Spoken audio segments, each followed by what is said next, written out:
Hello students, today we are going to discuss about the AC and DC conductivity of materials. So before going to learn about the AC and DC conductivity, so first of all we should know what is Ohm's law. What is Ohm's law? As all of you know that when the voltage applied to a conductor increases, the current passing through the conductor will also increases. That is, the voltage applied to the conductor is directly proportional to the current carried out by that conductor. So here is some condition. What is that condition? Is this Ohm's law is applicable at constant temperature and constant mechanical stress. Why means, so for example, if we are taking a wire, so when we are applying the voltage to that wire at a room temperature, the wire, if you increase the voltage, the current flows, that is the electrons in the wire will passes from one region to another region, that is the current starts flowing through that conductor. This is under normal temperature condition. If the temperature is high, there may be a loss of energy, that is there is a loss of current in the conducting material, or this wire may damage because of high temperature, and also due to mechanical stress, that is when we have applied an external force on this wire, there may be breakages or the total wire may be spoiled, that is that there is no current. So before going to tell about the Ohm's law, the voltage directly proportional to the current passing through the conductor at a constant temperature and at a constant mechanical stress. So this is exact Ohm's law. This proportionality constant is IR. R is the resistance of the material. Then this resistance of the material depends upon the length of the material and also area of cross section of the material. If the length of the material is more, then the resistance offered by the material is more. If the area of the material is less, then the resistance offered by the material is more. That is, there is an inverse relation between the resistance and the area of cross section, and direct relation between the length of the material with that of the resistance of this material. So this proportionality constant is called the resistivity of the material. So the resistance offered by the material is directly proportional to length and inversely proportional to area of cross section of that wire. This proportionality constant is the resistivity. Hence we can write the resistivity as rho is equal to R A by L. That is, resistance means, resistivity means the resistance offered in unit area per unit length. So the units for this resistance is ohm. The units for this resistivity is ohm meter.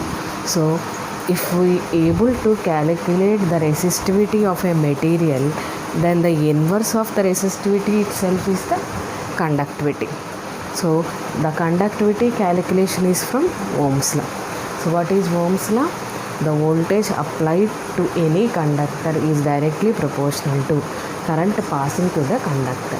That proportionality constant is called resistance. This resistance is directly proportional to length of the material and inversely proportional to area of cross section. From this, the resistivity of the material can be calculated. By taking the inverse of this resistivity, we can able to calculate the conductivity of any material. So in order to calculate the conductivity, there are two different methods. First one is 2-probe method and second one is 4-probe method. So in your practicals, you have done the experiment called 4-probe method. So there are two types of finding out the conductivity of any material. First one is 2 probe method and second one is 4 probe method. So let us consider the first method, 2 probe method. So in 2 probe method we will take a long wire, a long thin wire. Let us consider the two terminals of this long thin wire as 1 and 2. Let us, it may be any semi-conducting material or any conducting material. So for this wire we parallelly apply the voltage and also current. So this wire is subjected to an external voltage V, and using the ammeter we will calculate what is the current flowing through the conductor. So at a constant current, so if you increase the voltage at a constant current, what happens? So we already calculated the formula for resistivity is R A by L. What is R from Ohm's law? It is V by I A by L. So here A is the area of cross section. So this is a conducting wire of circular shape. So we can write the area as pi r square by L. So that is the length of the wire. So if you fix either voltage or current, in this case I am fixing the current. For example, I am performing the experiment at 12 amps. So by fixing the current, the voltage varies and corresponding resistivity of the material can be calculated. So if both are varying, this resistivity will also vary. So for this experiment we should fix the current value and we will measure what are the voltage readings, and from that, by substituting that voltage value and current reading for a fixed area and for a fixed length of the material, we will find out the resistivity, and by taking the inverse of this resistivity we will calculate the conductivity. So this is the simple experiment, but there are some disadvantages. Here the material should be in a long thin wire, and we cannot perform this at high temperatures. So these are the two disadvantages of this 2 probe method. So here we should take the long thin wire and we should perform this experiment at high temperatures. So we can able to perform this experiment whenever the material is in a long thin wire shape. So for other different shape we should not perform this experiment. So it is, and also at high temperatures we cannot able to perform this experiment. So these are the two important disadvantages of 2 probe method. So in order to overcome these disadvantages, so next method was invented called as 4 probe method. So in 4 probe method we will take 4 tungsten tipped materials. So I already performed this experiment. So 4 equally spaced tungsten strips, that is the separation between these two one is fixed, the separation these two one is fixed, the separation between these two one is fixed. So and the two external tungsten materials are connected to constant power supply, constant current source, and the two middle tungsten strips are connected to voltmeter. So the main precaution for this 4 probe experiment means all these 4 tungsten tips are equally spaced, and here we have the springs. So these are movable springs. So we can adjust the height of this tungsten strips, and also the even surface should be taken, whether the material is of any shape, but the surface of that material should be even. So these are the two precautions. First one is spacing between the tungsten strips is equal, and second one is whatever for which material we want to calculate the conductivity, that material should be of even space, that is uniform space, uniform area. The space, same experiment. These two tungsten tips are connected to constant power supply. So when they touch the sample, this current will generate the voltage across these two tungsten strips. So this is the actual phenomenon. So we can calculate the resistivity as V by I into A by L. Here the area of these materials is 2 pi S by L, whereas is the space between the two tungsten strips. L is the length of the given material. So this is the actual experiment, but this experiment should be done in the presence of temperature. So by varying the temperature also we can perform this 4-probe method.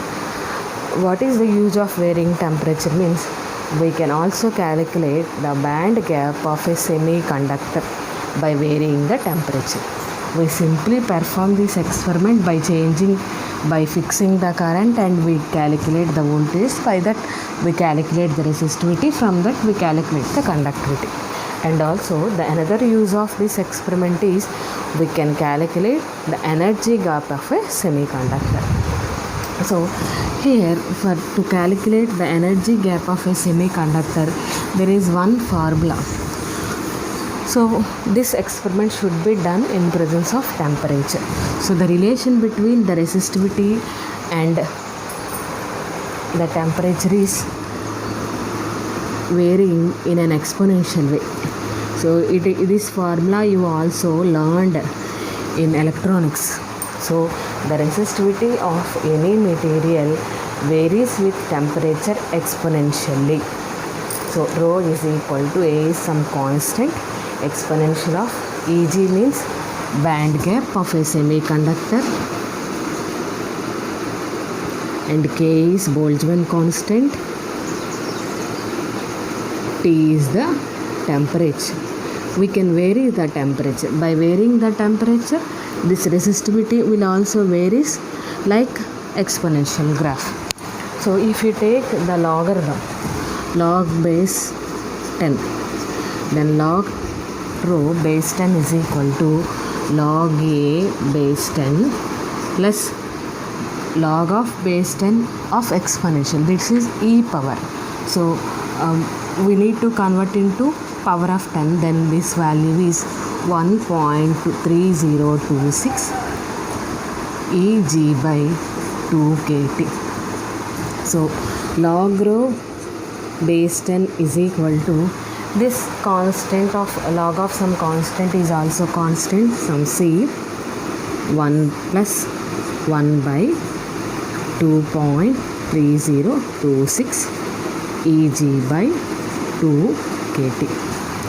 So I am multiplying this term log rho base 10 is equal to some constant C, where C is equal to log A base 10 plus 1 by 2.3026 into 10 cube Eg into 10 cube. So I am multiplying, dividing the above equation is 10 cube divided by 2 kT.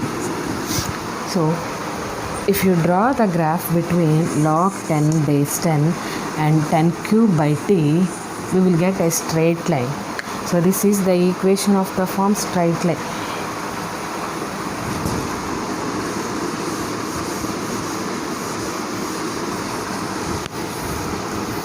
So if I am drawing So let us consider the graph. On y-axis I am taking log rho base 10. On x-axis I am taking 10 cube by t. So if you draw this graph, we will get a straight line. So by drawing the slope, so what is the slope? This term is the slope. So what is the slope here? 1 by 2.306 into 10 cube into Ag by 2k. So by varying the temperature, different log rho values will be attained. At a temperature 50 we got some rho value, 60, 70, 80, 90 up to 120 we will perform this experiment. Then we will got a straight line. So from this straight line, if you calculate the slope which is equivalent to this term, so this term is 1 by 2.3026 into 10 cube into Ag by 2k. So from this slope we calculate Eg. What is the band gap? Slope into 2, Boltzmann constant is constant, multiplied by 2.3026 into 10 cube. Then from this value we can calculate the band gap of a semiconductor in terms of electron volts. So the uses of this 4 probe method is, we can calculate the resistivity, from that we can calculate the conductivity, and also by performing the experiment in an external temperature, so by varying the temperature we can also able to calculate the band gap of any semiconductor in terms of electron volts. So this is the important topic in the second unit. And the remaining 2 topics in the last unit are saturation and magnetic susceptibility. They are covered in second unit. So this second unit will be completed. So the same saturation and magnetic susceptibility should be written in the second unit itself. It is repeated one. So I am again repeat these topics called susceptibility and the saturation in the second unit. So in the next class I will start the second unit.